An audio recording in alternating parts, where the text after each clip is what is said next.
اور وہ اس کے ساتھ پاکستان کے ساتھ آگے بڑھیں گے اور پاکستان کی مشکلات کم ہوں گی. سر دوست ممالک فرینکلی فوج کی حمایت مانگتے ہیں, ان کی یقین دہانی کو بائع کرتے ہیں ہمیشہ, وہ مل رہی ہے؟ آپ اس طرح کہہ لیں فوج کو انڈیا کی ہے, پاکستان کی ہے نا, پاکستان کا یہ ادارہ ہے نا.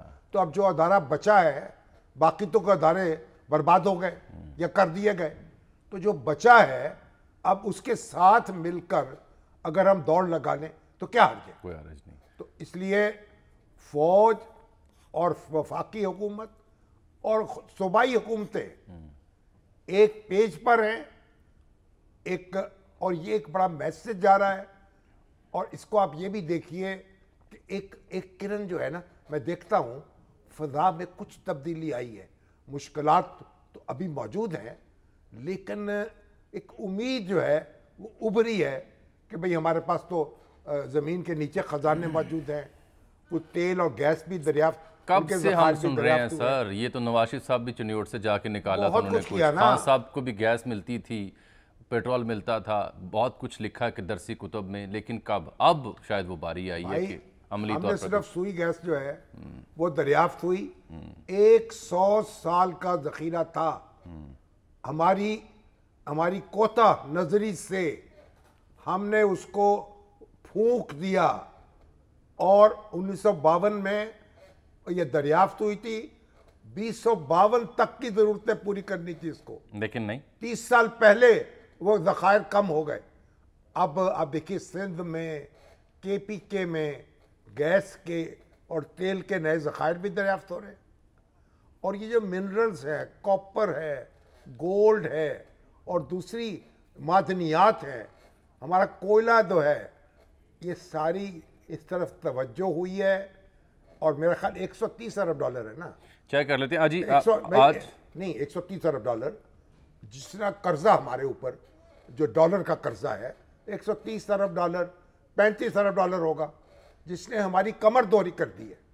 آپ بتائیں قطر جو ہے اس نے وہ فٹ بال کے ایونٹ پر 200 ارب ڈالر خرچ کر دی. سر ان کی اکانومی کہاں ہے, وہ کھڑے کہاں ہیں, وہ فیفا کے ایونٹ کیسے انہوں نے لیا, اس کے بدلے کیا کمایا. اللہ تعالیٰ نے ان کو بھی زمین کے اندر جو ہمارے یہاں تو ٹیمیں کھیلنے نہیں آتی ہیں, ان سے کیا موازنہ کرنا ہے سر. تو اس لیے اب ہم کمر ہمت کس لیں.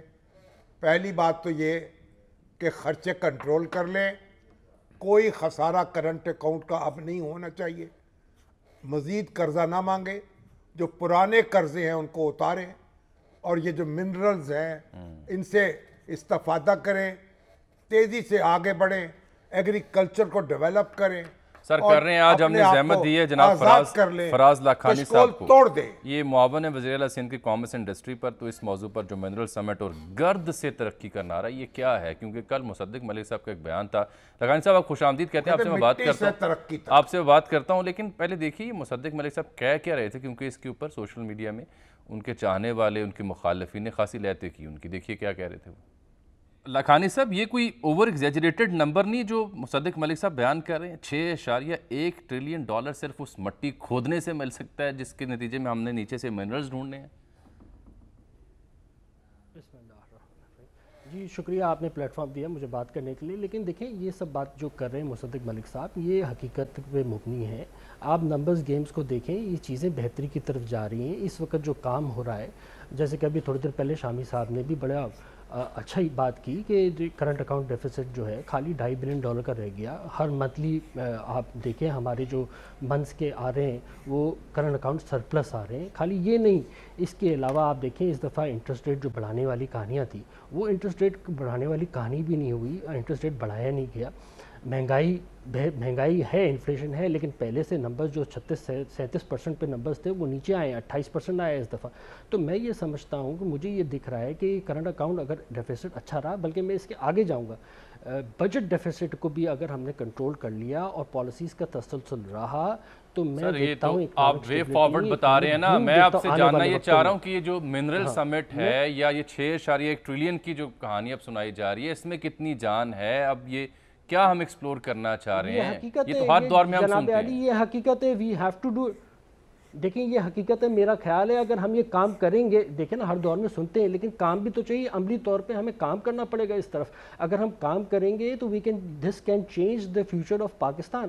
یہ عام لوگوں کا، عام شہری کا فیوچر چینج کر سکتا ہے. یہ حقیقت پہ مبنی بات ہے، یہ آرٹیفیشل بات نہیں ہے. یہ حقیقت ہے کہ جو ہے نا ہماری جو منرلز کوانٹٹی ہے، it's a large numbers of minerals. اس کی جو مثلاً کون سے پوٹینشیل ایریا ہیں پاکستان بھر میں، سندھ میں بالخصوص، بلوچستان میں، پنجاب میں، اور کیا کیا منرلز ہیں وہاں پہ؟ کوئی رف آئیڈیا آپ کا؟ میں سمجھتا ہوں ہر طریقے، بھائی میں سمجھتا ہوں کول منرلز ہیں، کول ہے، کول تو بے شمار تعداد میں موجود ہے. اس کے علاوہ بلوچستان میں آپ معلومات کر لیں، گیس کے، تھر میں، یہ سب علاقے جو ہیں یہ بھرے پڑے منرل سے.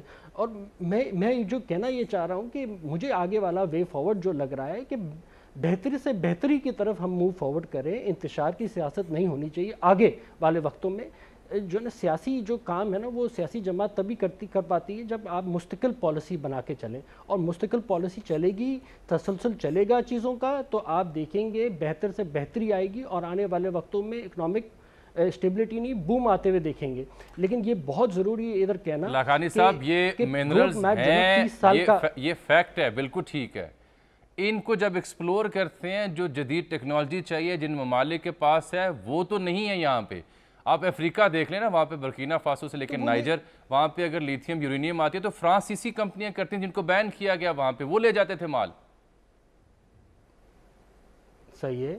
لیکن دیکھیں میں آپ کو یہ بتانے کی کوشش یہ کر رہا ہوں کہ ظاہر سی بات ہے جب فورن کمپنیز آ رہی ہیں، ریکوڈیٹ بھی ہو رہا ہے، دوسرے معاہدے بھی ہو رہے ہیں، چیزیں ہو رہی ہیں، ایسا نہیں موومنٹ کی طرف کام ہو رہا ہے. Foreign companies will come and include their part and they will play their part. اگر وہ اپنا پارٹ پلے کریں گی تو چیزیں بہتر سے بہتر ہونے کے وقت نظر آئیں گے آپ کو، باقاعدہ عملی طور پہ نظر آئے گا آنے والے وقتوں میں. میں آپ توقع کرتے ہیں کہ منظر تبدیل ہو جائے گا؟ میں سمجھتا ہوں اگر پالیسی کا تسلسل رہا، جس طرح سیاسی جماعتیں سیاست چھوڑ کر پاکستان کا کام کر رہے ہیں، پاکستان کو فور فرنٹ پہ رکھ کے کام کر رہے ہیں، جس طرح اکثری قیادت اس وقت کام کر رہی ہے اور پاکستان کے فیور میں کام ہو رہا ہے، تسلسل اگر چلا تو میں سمجھتا ہوں اٹ کین چینج اور بہت جلدی آپ بوم دیکھیں گے. اور اس کی پہلی اگزامپل 48,000 کا انڈیکس پاکستان اسٹاک ایکسچینج چھو رہا ہے اس وقت، اس کے باوجود کہ 22% کا انٹرسٹ ریٹ موجود ہے. اب آپ یہ اس سے ایکسپیکٹ کر لیں کہ یہاں سے اگر انٹرسٹ ریٹ نیچے آنا شروع ہوا تو یہ 50,000 تو کچھ عرصے میں، وچ از دا مین انڈیکیٹر آف پاکستان اکانومی. تو میں سمجھتا ہوں جو عام لوگ ہیں ان پہ بھی ان کا بینیفٹ آنے والے وقتوں میں گرے گا اگر تسلسل رہا پالیسی کا. تسلسل پالیسی کا بہت ضروری ہے. پاکستان کو آگے رکھ کے ڈیسیشن کرنے پڑیں گے. یہ بھی ڈیسیشن جو 20 روپے کیا گیا، دیکھیں جانے والی حکومتیں کبھی بھی ایسا ڈیسیشن نہیں کرتی. آپ کو پتا ہوگا لاسٹ حکومت نے جاتے وقت کیا کام کر کے گیا، سبسڈی دے کے گئے، جس سے کیا معاشی حالات بگاڑ کے گئے. آج کے جو معاشی حالات ہم دیکھ رہے ہیں یہ جانے والی حکومت نے بگاڑے تھے. جو اس سے پہلے جو حکومت گئی جس نے انتشار پھیلایا، وہ حکومت تھوڑی کی، وہ تو سیٹ کی سیاست کی. یہ جو حکومت سیاست کر رہی ہے یہ پاکستان کو لے کے، یہ ساری سیاسی حکومت جو جماعتیں ہیں یہ پاکستان کو امپورٹنس دے رہی ہیں، پرائیورٹی دے رہی ہیں. اور پاکستان کو جب پرائیورٹی ملے گی میرے حساب سے پاکستان ترقی کرے گا، ڈیولپمنٹ کرے گا. نہ کہ خالی ریل اسٹیٹ میں سمجھتا ہوں یہ انڈسٹریلائزیشن میں بہتری کرے گا. لیکن میں ادھر ایک مدعا ضرور اٹھانا چاہوں گا، وہ ہماری بجلی ہے. میں نے 2-3 جگہوں پہ اور بھی پروگرام میں کہا کہ ہم سبسڈی تو ختم کریں لیکن اس کے ساتھ ساتھ جو ہمارے آئی پی پیز کے ایگریمنٹس ہیں، ایکسپینسو ایگریمنٹس ہیں، وہ بھی ریٹائر ہونے چاہیے تاکہ ہمارا کمپٹیشن ہو سکتے، کمپٹیٹیو ریٹس پہ آ سکیں بجلی کے یونٹ پہ، تاکہ ہم انڈسٹریلائزیشن بھی فاسٹ ٹریک پہ اس ملک میں لے کے آ سکیں. یہ بھی بہت ضروری ہے آنے والے وقتوں میں. دس از اے لانگ ٹرم پالیسی. اللہ کرے ایسا ہو جائے. آپ کے وقت کا ابھی تو ساورن گارنٹیز میں سمجھتا ہوں، آئی ایم ویری آپٹمسٹک اور انشاءاللہ سون ہوگا. ساورن گارنٹیز ہیں. پھر دیکھیں یہ جو ہمارے کیا ہے، ہمارے قمر باجوہ صاحب، انہوں نے بھی ایفرٹ کی تھی نا. سابق آرمی چیف کے ذکر کر رہے ہیں آپ؟ تو آج آپ ان کی یاد کہاں سے آئی؟ آئی پی پیز کے حوالے سے. اچھا، انہوں نے اس کو فریز کر دیا تھا ڈالر کو میرے خیال 162 روپے پر، کہ آئی پی پیز کو ادائیگی کے لیے جو ڈالر ہے نا، وہ جو بھی فلیکچویشن اس کی ہے لیکن اس کا اثر نہیں ہوگا. تو یہ میرا خیال اس سے کافی امپروومنٹ ہوئی تھی. اب یہ مزید اس میں کیسے ریلیف مل سکتا ہے؟ آپ انہیں کریڈٹ پیش کر رہے ہیں؟ میں سمجھتا ہوں جو اچھا کام کیا ہے، مجھے یاد آتی ہے ان کی، آتی ہے، یاد ستاتی ہے. اور کچھ ستاتے بھی ہیں، ستاتے بھی رہے. نہیں وہ خود کافی ہیں آپ کو ستانے کے لیے، ستانے کے لیے. یا تو تب آئے نا جب بندہ کہیں غائب ہو جائے اس منظر وقت سے. بھی ستاتے رہے. اچھا. لیکن اب میں سمجھتا ہوں وہ اچھے کام بھی کر گئے، ان کا بھی تذکرہ ہونا چاہیے. بہرحال آئی پی پی سے بھی ڈیل ہونا چاہیے. لیکن ایک بات میں آپ سے عرض کروں کہ عسکری قیادت اور سیاسی قیادت ایک دوسرے سے جڑی رہے، اور سیاسی قیادت میں بھی میں سمجھتا ہوں کہ یہ جو پیپلز پارٹی اور مسلم لیگ نون ہے یہ بھی کوئی روزہ رکھ لیں اور ایک دوسرے سے جڑے رہیں. تو پی ٹی آئی کیا کرے؟ پی ٹی آئی تو خیر اپوزیشن میں ہے نا اس وقت. اس کو بھی اگرچہ فواد چودھری صاحب نے کہا ہے کہ نواز شریف صاحب اور عمران خان کے اندر جو مفاہمت ہونی چاہیے، کاش ایسا ہو سکتا. دیکھیں سنیں کیا کہہ رہے ہیں، کاش ایسا ہو جائے. سناتا ہوں نا سر آپ کو. اچھا یہ کچھ دوستوں کی آج رائے تھی، چودھری صاحب جو ہیں ان کے منہ میں گھی شکر. کاش ایسا ہو جائے نواز شریف صاحب عمران خان صاحب ایک میز پہ بیٹھ جائیں. مگر آپ یہ تمنا ہے، کسے معلوم کہ آنے والے مہینوں میں برسوں میں شاید یہ سب ہم آواز ہوں کسی ایک کام کے لیے. اچھی بات ہے. مگر میں تو یہ سمجھتا ہوں کہ اب یہ جو زرداری صاحب اور نواز شریف صاحب ایک ٹیبل پر ہیں، یہ تو بیٹھے رہیں. یہ کوئی ایک دوسرے کو چوکے لگانے نے شروع کر دیں. نہیں ہو گیا نا شروع سے. کوئی سیاست جو ہے تھوڑا سا اس کو خیر بات کہہ دیں اور متحد ہو کر ملک کی کشتی کو گرداب سے نکال لیں. پھر سیاست کا کیا بنے گا؟ بندہ ہمارا ہونا چاہیے نگران، یہ والا بندہ ہونا چاہیے. سارے بندے ہمارے ہیں. یہ تو آپ کی سوچ ہے نا. بلاول بھٹو بھی ہمارے ہیں. اچھا یہ فواز صاحب کی ایک بات سن لیں. عمران خان بھی ہمارے ہیں. آج کچھ دوستوں نے قیاس رائے کی فضل الرحمان کہ سب ہمارے ہیں سر، یہ وطن بھی ہمارا ہے. یہ آج کچھ دوستوں نے کہا کہ فواد چودھری صاحب اچانک یہ کس کے کہنے پہ بول رہے ہیں. یہ میں وضاحت کر دوں کیونکہ ہم ان سے ملاقات بھی کرتے رہتے ہیں. آپ کو یاد ہوگا یہ 9 مئی سے پہلے بھی فواد چودھری صاحب یہی بات کیا کرتے تھے، اور بلکہ یہ نہیں، وہ انہوں نے کچھ روابط بھی کرنے کی کوشش کی تھی جو وہ کارگر نہیں ثابت ہو سکی تھی ان کی ایفرٹس. اور اس میں میرا ان سے ہمیشہ سوال یہ رہا ہے کہ یہ ڈیڈ اینڈ پہ لے کے کون گیا ہے. ہم جب خان صاحب سے ملاقات کرنا چاہتے تھے انہوں نے فیسیلیٹیٹ بھی کیا تھا، حوصلہ افزائی بھی کی تھی. لیکن افسوس ایسا نہ ہو سکا. افسوس وہ ہو گیا جو نہیں ہونا چاہیے تھا. اب بھی اگر خان صاحب اس پہ غور کر لیں، ایک فیصلہ کر لیں، تو میرا خیال ہے کہ نواز شریف صاحب جو ہیں وہ بھی ہاتھ، ان کا بڑا ہوا ہاتھ جو ہے نا جھٹکیں گے نہیں. آپ کہہ رہے ہیں کہ خان صاحب یہ اعلان کریں کہ میں نواز شریف صاحب اور آصف علی زرداری صاحب کے ساتھ بیٹھنے کو تیار ہوں؟ اعلان کرنے کی بات نہیں ہوتی، یہ تو ایک جیسچر دینے کی بات ہوتی ہے، پالیسی اپنانے کی بات ہوتی. یہ سمجھ لیں کہ جو پارلیمانی جمہوریت ہے وہ نہیں چل سکتی ایک دوسرے کے ساتھ تعاون کیے بغیر، وجود کو تسلیم کیے، ایک دوسرے کے وجود کو تسلیم کیے بغیر. لیکن وہ تو کہتے ہیں میں ان چوروں کے ساتھ نہیں بیٹھ سکتا. یہ بنیادی بات. آپ تو آپ ظاہر ہے کہ آپ تو جو چھوٹی گلی کی عورتیں ہیں ان کی طرح جرا کرتے ہیں. میں تو تمنا کا اظہار کرتا ہوں.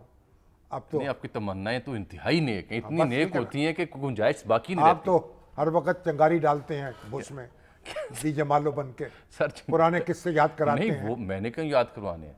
ہم تو یہ رو رو کے دعائی دے دے کے تھک گئے تھے کہ جیسے مساق معیشت ہوا، مساق جمہوریت ہوا تھا، ایک اور کر لیں، مساق معیشت کر لیں، آگے مل بیٹھیں.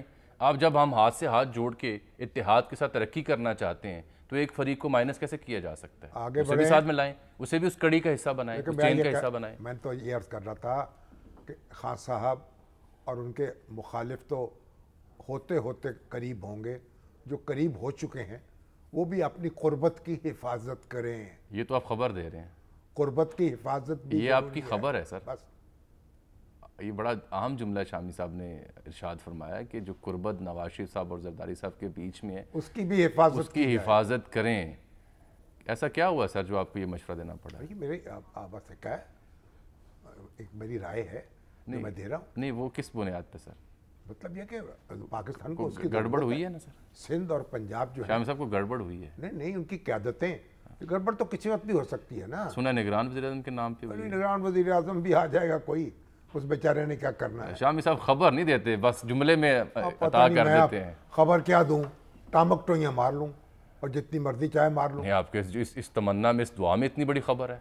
جب آپ اتنے سیزنڈ 2 سیاست دانوں کو مشورہ دے رہے ہیں کہ قربت کی حفاظت کریں، تو پیچھے کوئی نقطہ تو ہوگا جس کی وجہ سے آپ یہ بیان فرما رہے ہیں. دیکھیں گے اب آہستہ آہستہ شامی صاحب نقطے سامنے آ جائیں گے. میں بریک تو آپ تو بے نقط سنانا چاہتے ہیں. ہاں سر یہ تو سب سے اہم موضوع تھا. ایک بریک لے لیتا ہوں کیونکہ شامی صاحب اس سے زیادہ مزید میرا خیال ہے کچھ نہیں فرمائیں گے.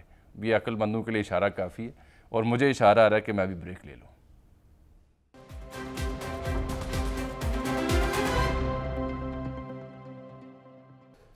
ویلکم بیک ناظرین. ابھی ہم بریک سے پہلے نگران وزیر اعظم کی بات کر رہے تھے. اب تو رانا تنویر نے وہ بات کرنا شروع کر دی جو یہ خاک سر پچھلے 2 ماہ سے عرض کر رہا ہے آن ایئر کہ اگر شخصیت سیاسی ہوئی تو پھر چناؤ وقت پر ہو رہا ہے, غیر سیاسی ہوئی تو تاخیر کا خدشہ ہے. اب رانا تنویر صاحب بھی یہ بات کہہ رہے ہیں.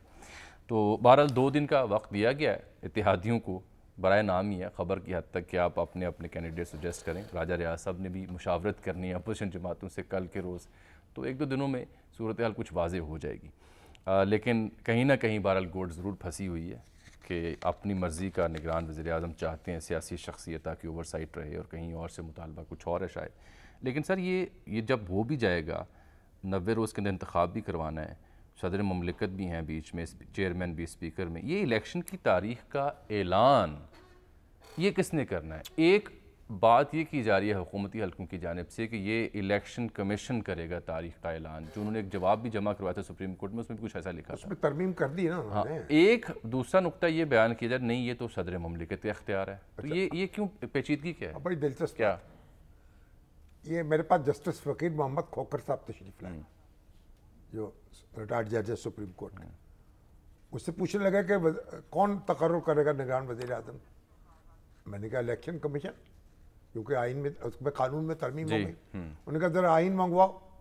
آئین منگواؤ, انہوں نے کہا آرٹیکل 48 نکالو. 48 اچھا, اس کی شیک 5 اس میں لکھا ہوا ہے کہ ویئر دی پریزیڈنٹ, جہاں صدر مملکت اسمبلی ڈیزالو کریں گے تو وہ پھر الیکشن کی ڈیٹ کا اعلان کریں گے. اب یہ ان کو بھیج رہے ہیں, اگر تو ایڈوائس نہ دیں اور اسمبلی خود بخود تحلیل ہو جائے. اگر اسمبلی خود بخود تحلیل ہو جائے تو 60 دن کے اندر انتخاب کرانا بالکل, وگرنہ 90 پھر دن تو الیکشن کمیشن کے پاس اختیار جائے گا. تو وہ تو صورت آتی نظر نہیں آتی. یہ تو 9 تاریخ کو وہ بھیجیں گے ایڈوائس, تو صدر مملکت فوراً اسے قبول کر کے اسمبلی تحلیل کر دیں گے. ٹھیک, اور جب وہ تحلیل کریں گے تو الیکشن کی تاریخ دینے کا اختیار ان کے پاس آ جائے گا. ہاں وہ پھر الیکشن کمیشن کے پاس نہیں ہوگا. دستور کی جو دفعہ یہ کہتی ہے, دفعہ 48 کی ذیلی شیک 5. اور تب تک اگر عارف علوی صاحب نہ ہوئے تو پھر عارف علوی صاحب کہاں جائیں گے؟ ان کی مدت بھی تو پوری ہونی ہے نا. اگر طوالت اختیار کر گیا معاملہ, اور ان کی مدت بھی تو 5 سالہ پوری ہونی ہے نا. عارف علوی صاحب تو اس وقت تک صدر رہیں گے جب تک ان کا جانشین منتخب ہو کر ان کی جگہ نہیں لے لیتا. ان کا ٹینیور جو ہے نا وہ جاری رہے گا نئے صدر کے انتخاب تک. ٹھیک, یعنی چیئرمین سینٹ والا معاملہ نہیں ہے کہ وہ. ٹھیک, یہ بھی ایک بڑا سوال لوگ یہ بھی ہے. 5 سال پورے کریں گے, اور اگر نئے صدر کا انتخاب نہ ہو تو پھر وہ برقرار رہیں گے اپنے منصب پر جب تک کہ نیا صدر منتخب نہ ہو جائے. اگر چھٹی پہ چلے جائیں تو پھر صادق سنجرانی صاحب جو ہیں, جیسے پچھلے دنوں جب وہ عمرے کی سعادت وہ اپنے حاصل جوہر کرنے دکھا گئے. سکتے ہیں. لیکن اب یعنی تاریخ کا اعلان صدر کر رہے ہیں. صدر صاحب جو ہیں اگر یہ 9 تاریخ کو ایڈوائس بھیجیں گے تو صدر صاحب انتظار نہیں کریں گے خود بخود ریزالو ہو جائے 48 گھنٹے. وہ فوری طور پر ایڈوائس قبول کریں گے, اسمبلی تحلیل کر دیں گے. جو ہی اسمبلی تحلیل کریں گے تو مدہ 90 روز کا ہوگا. انتخابات کی تاریخ کا اعلان کرنے کا اختیار ان کے پاس آٹومیٹیکلی. بس چلیں جی, یہ بات واضح ہو گئی. وہ انتخاب کی تاریخ دے دیں گے. بالکل ٹھیک ہے. اچھا سر, ایک بڑا اہم موضوع ہے. ہم کوشش کرتے ہیں کہ جب بھی ملک بھر میں پولیو کے خلاف, جی ہے بالکل ہے, ہم کوشش کرتے ہیں اپنے اس پروگرام میں کہ ملک بھر میں جب بھی پولیو کے خلاف مہم کا آغاز ہوتا ہے تو اس کے حق میں ہم بات کرتے ہیں, انکریج کرتے ہیں والدین کو کہ پولیو کے قطرے اپنے بچوں کو ضرور پلائیں, کیونکہ پاکستان وہ 1 یا 2 ممالک میں رہ گیا ہے جہاں پولیو بھی باقی ہے, پوری دنیا سے چھٹکارا حاصل کر چکی ہے. لیکن آج افسوسناک واقعہ کوئٹہ میں نواں قلعے کے مقام پر پیش آیا. پولیو ٹیم تھی, چونکہ 1 اگست سے 5 اگست تک یہ پولیو مہم بلوچستان اور سندھ کے اور پنجاب کے کئی اضلاع میں جاری ہے. تو یہ 2 اہلکار تھے پولیس والے جو ڈیوٹی پر مامور تھے پولیو ٹیم کے ساتھ، ان کو ٹارگٹ کیا دہشت گردوں نے، وہ شہید ہوئے ہیں، بڑا افسوس ہے اس پہ. اور یہ اس کے باوجود جان ہتھیلی پہ رکھ کے یہ پولیو ورکر پولیس اہلکار اس ذمہ داری کو نبھا رہے ہیں. ڈاکٹر شہزاد آصف صاحب ایکسپرٹ ہیں سلسلے میں، ان کو زحمت دی تاکہ وہ ناظرین کو، والدین کو جو سن رہے ہیں ان کو آگاہ کر سکیں کہ پولیو مہم میں کیوں بڑھ چڑھ کر حصہ لیں. ڈاکٹر صاحب خوش آمدید. جی السلام علیکم شامی صاحب. ڈاکٹر صاحب یہ بتائیے یہ کیا یہ واقعات تھمتے ہی نہیں ہیں، یہ کیا کیا جانا چاہیے؟ یہ بیچارے روز نشانہ بنتے ہیں پولیو ورکرز، ان کی حفاظت کرنے والے.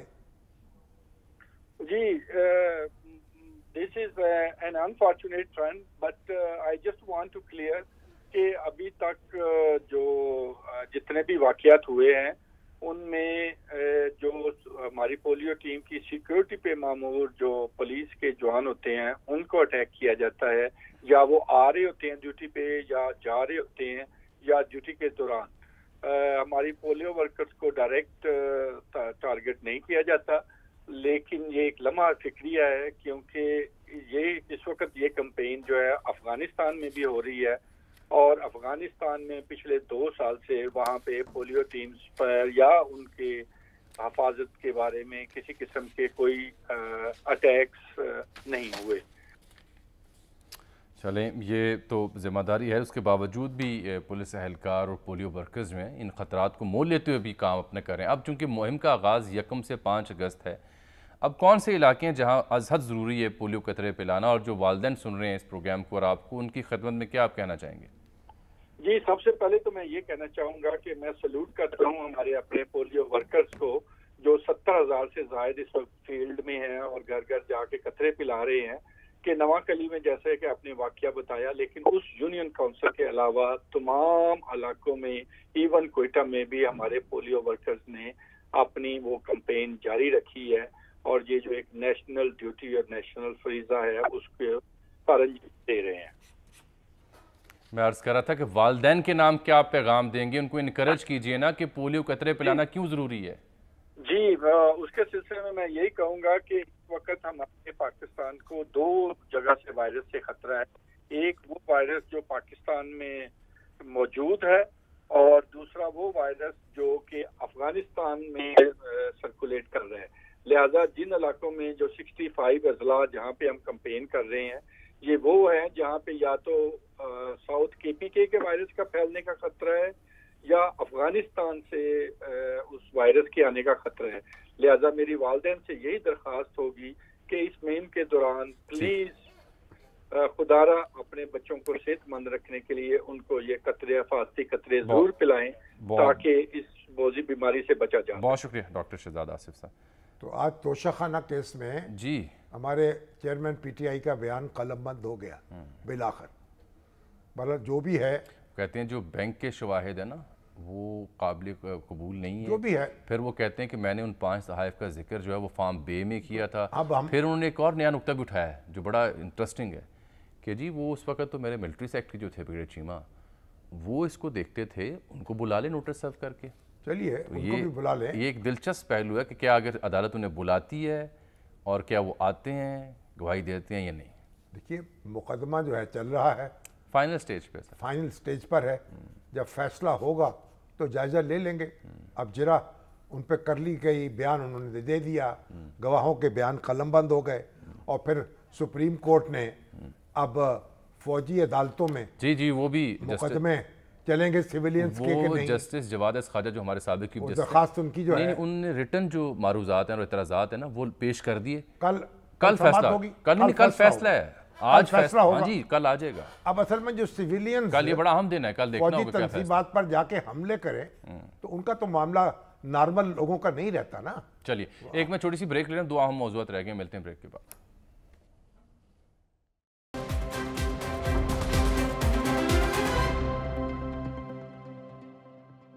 ویلکم بیک ناظرین. شامی صاحب ایک خبر نظر سے گزری، ڈاکٹر نیاز احمد اختر صاحب نے شیئر کی تو معلوم ہوا، میرے استاد بھی رہے ڈاکٹر محمد سلیم مظہر صاحب، فارسی زبان میں کمال ملکہ انہیں حاصل ہے، پنجاب یونیورسٹی میں بھی پرو VC بھی رہے، شعبہ فارسی کے سربراہ بھی رہے، وائس چانسلر بھی رہے، جی ڈین بھی رہے.